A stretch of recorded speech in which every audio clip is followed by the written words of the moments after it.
right place at the right time is the reason we have Carrie Underwood's smash #1 hit Good Girl to sing along to.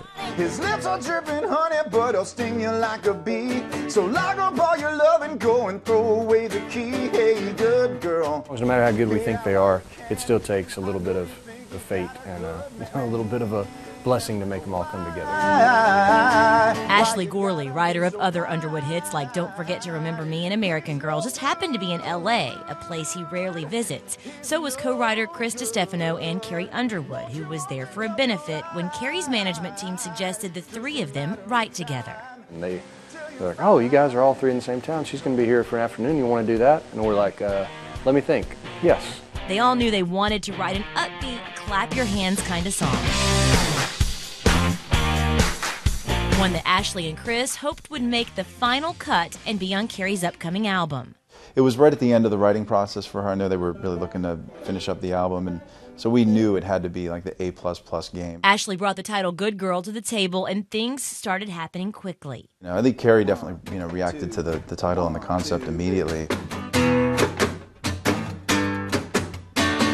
With Good Girl being the title, we definitely didn't want to go the good girl, the literal route, So I think it was once there was a little bit of a warning, to the good girls against the boys, then it all kind of took shape. All three said they had real-life experiences that led to the catchy lyrics. Well, he's really good at lying, yeah, he'll leave you in the dust. There are always friends that that fall for that guy, just because maybe they're seeking out those things. They want true love so bad that they'll kind of settle for a guy they shouldn't, or they'll hope they can change a guy after they meet him. Why you gotta be so blind? Carrie says she's no doubt been both girls. I definitely feel like I have been both girls. I've been the naive girl that's with a guy that she shouldn't have been with, should have known better, should have been a little more not so blind, I guess.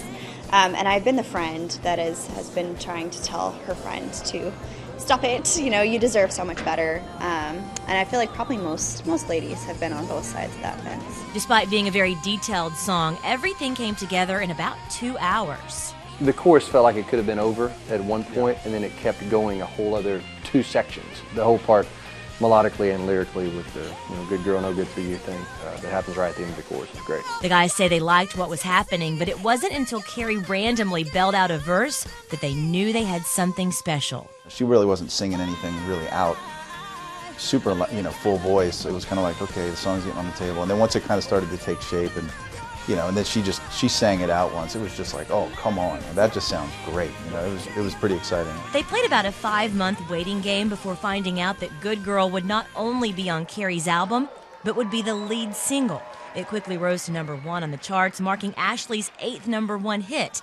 But a first for Chris, who will never forget hearing it on the radio the very first time. I was actually in L.A., driving down Sunset, and just happened to have the windows down, not expecting to hear it, and it was just like, bam, all of a sudden it came on. I was like, oh, come on, this is great, just like obviously cranked it up loud. And that's, again, one of those moments I'll never forget for the rest of my life. The writers say Good Girl is more than just a good song. The best part is it has an empowering message. We are doing public service by singing this song. You better get to getting on your goodbye shoot.